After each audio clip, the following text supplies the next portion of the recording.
But then, have you heard what happens after this? No. So he's dying in her arms, and he says, let me find it here.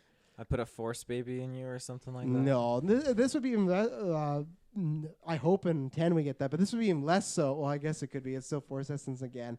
He turns, gives her all those powers, becomes forceless, and then they fall into each other's arms, look of love and whatnot, and he says, Solana. And she says, what? And he says, that's your name, Rey Solana. Reys Solana. Yeah, it sounds a little like Rey Salami. But yeah, so that's how and then he dies.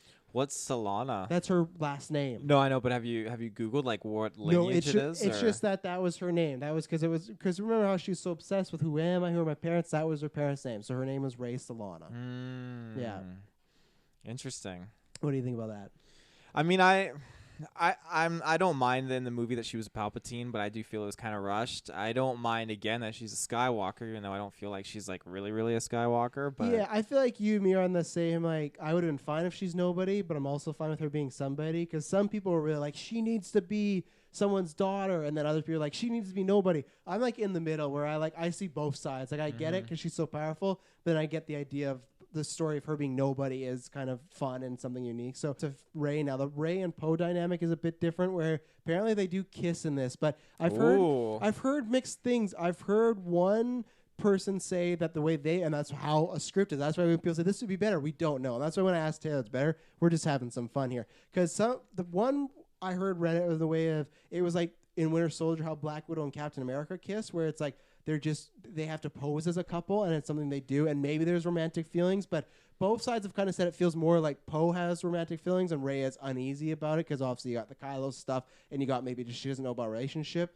But then I've also read that there's this part where she goes to fight Ren at some point, and she forced mind tricks him to leave her so she can do it alone, but she leaves him with a kiss or something like that, which feels a little romantic. So that to me, like I said, is a little muddied. I've kind of seen different versions read different way, but the way it is kind of like, yeah, they are maybe not a couple, but have some sort of chemistry, but nothing is really, you know. I was gonna say Rey Poe, but that doesn't work very well. Rey Poe is a little politically incorrect. No, go Roy. Roy. Or Roe. Poe. Yeah. Roe, but yeah. no, you gotta. I'd be down for some of that. I like that. I cannot accept Rey with anybody after we got the Rey kiss. I wish I didn't fucking kill Ben Solo anyway. But yeah, so Rey in this, apparently lots of her stuff is when she's on these missions, someone refers to her as a Jedi, and she's having lots of conversations with Finn and Luke that she doesn't feel like she can match that, and lots of talking about the light and the dark. She is a nobody. She stays nobody. Nothing happens there. There's training with that. She has some conversation with Leia about how she doesn't feel, or she feels she can bring Ben to the backside. Leia, the backside, the good side. The good side. Leia doesn't feel that's the case. And Rey's story is just kind of, it feels very similar as far as she's just going up to power. She's struggling with the light or dark, and she's, she finds about Kylo Ren and stuff like that. Apparently at one point they see some like Force cipher or seer that gets them to Mortis or something like that. So I thought there was one. I heard that Chewbacca was flying an X-Wing. He does fight. Yeah, he does fly an X-Wing. Dylan would have fucking hated that. Oh yeah, unless he blew up, that would have been good. And then so apparently the Knights of Ren, while Kylo was doing his stuff, they are in this ship called Knife 9, and they are hunting them down. And in a battle at one point in the middle of the movie, Rey kills, I don't know if all of them or most of them, but kills a lot of them in mid-fight, but then also shoots lightning out of her fingers. Oh, that would have been cool. So similar to Episode 9, but it's different because it's not a connection to Palpatine. And then after that, it's the same thing with Finn. She's worried about, do Jedi kill and blah, blah, blah. So...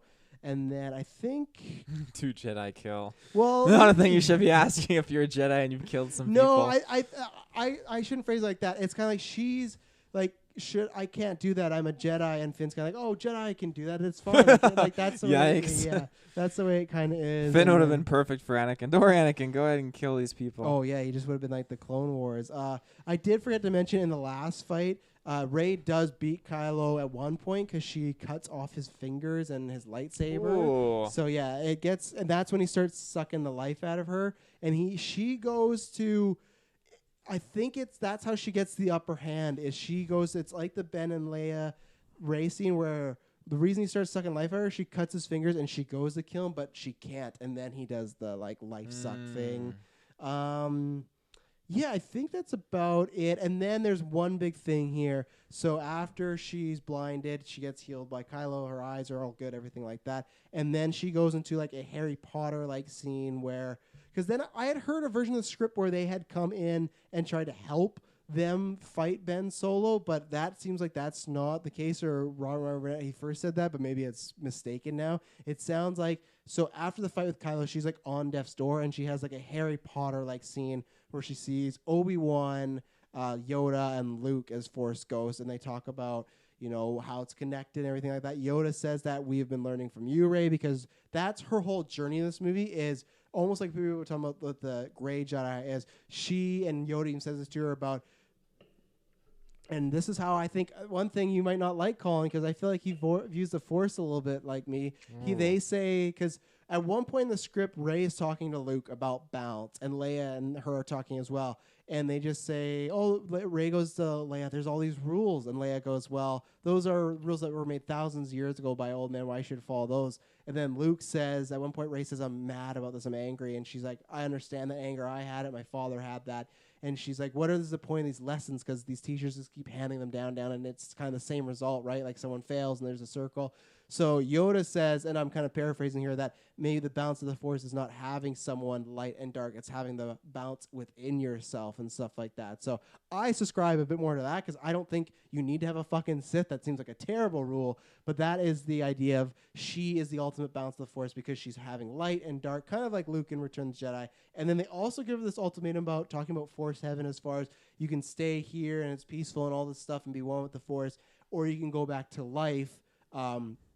They say there's nothing there but trauma there and tragedy and sadness, but then they say and also love and like hopefulness and stuff like that. But they still made it sound pretty dreary, like you don't want to go that route. Apparently they cut. You don't know for like the last 15 minutes if she survived what she chose, but then the movie ends with her training a bunch of Jedis, because even Finn and Poe, they don't know where she is. Someone just asks, like, Finn feels something that she's alive, but he doesn't know, and someone asks, like, where is she? It's kind of like Joseph Gordon-Levitt, Dark Knight Rises, like, oh, the bat's still out there. Like, it's something like that. Like, she's still out there, and the movie cuts to, it ends with her training a bunch of young Jedi, and apparently Broom Kid's there as well. Broom Kid. Yeah, so what do you think about Rey's journey? It's a lot of her talking with Luke and Leia, struggling with light and dark. She kind of encompasses it. She survives. She chooses to stay with life, and she's training a new Jedi Order. Yeah, I like the idea. I like that explanation of, you know, the balance inside herself. Oh, do you, eh? Yeah, because that's not like, there's only good and no evil, and that's balance there. It's kind of just, you know, the balance inside yourself of good and evil and the in-between. And it's kind of like what Luke touched upon with her. Like, you know, she was feeling out to the negative in life and to the good in life on Ashito, and she was feeling the Force, that balance in between. So I like that concept a lot, actually, and I really enjoy the idea of her. It depends on the context of what scenario it's in, where she's getting to choose to whether like leave and join the Force or stay, you know, in the galaxy.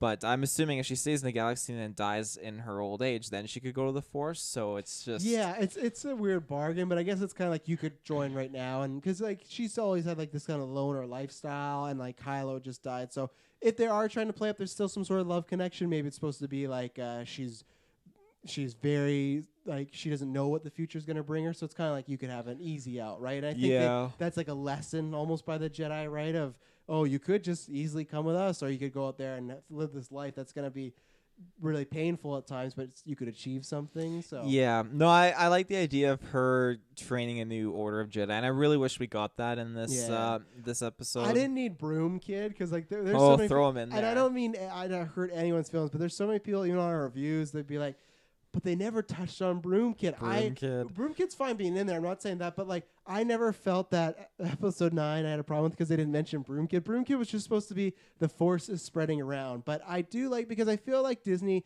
is trying to make Rey the new Luke, not in the sense of calm down. People like, oh, I hate Rey, SJW, not that. Just in the sense of, hey, Mark Hamill's 60 years old. We can't tell that story of what happened after. Let's say Disney, for some reason, we're in a weird different time zone, but they got the rights to Star Wars right away, and Mark Hamill was only like 45, 50. You could tell that story of right after Return of the Jedi, or even younger than that, of him training all these Jedis. You can't tell that story now. He's older. There's old age, or there's de-aging now, so it's a bit different, but still, that direct story, you can't do that. So That's why for me, she's kind of the proxy of if we ever get a follow-up or episode 10, she's kind of what we would imagine Luke would have been doing, right? Like, even now, I still think we'll get Rey training the Jedi one day. I did forget to mention that. Shout out to Travis. She had a cross-bladed in this script. Double-bladed. Yeah, which we're going to do our episode 9 predictions results, because I did call that a long time ago. That'd be yellow and bladed. So I'm not sure if that was still a JJ idea or if he took that from this as well, but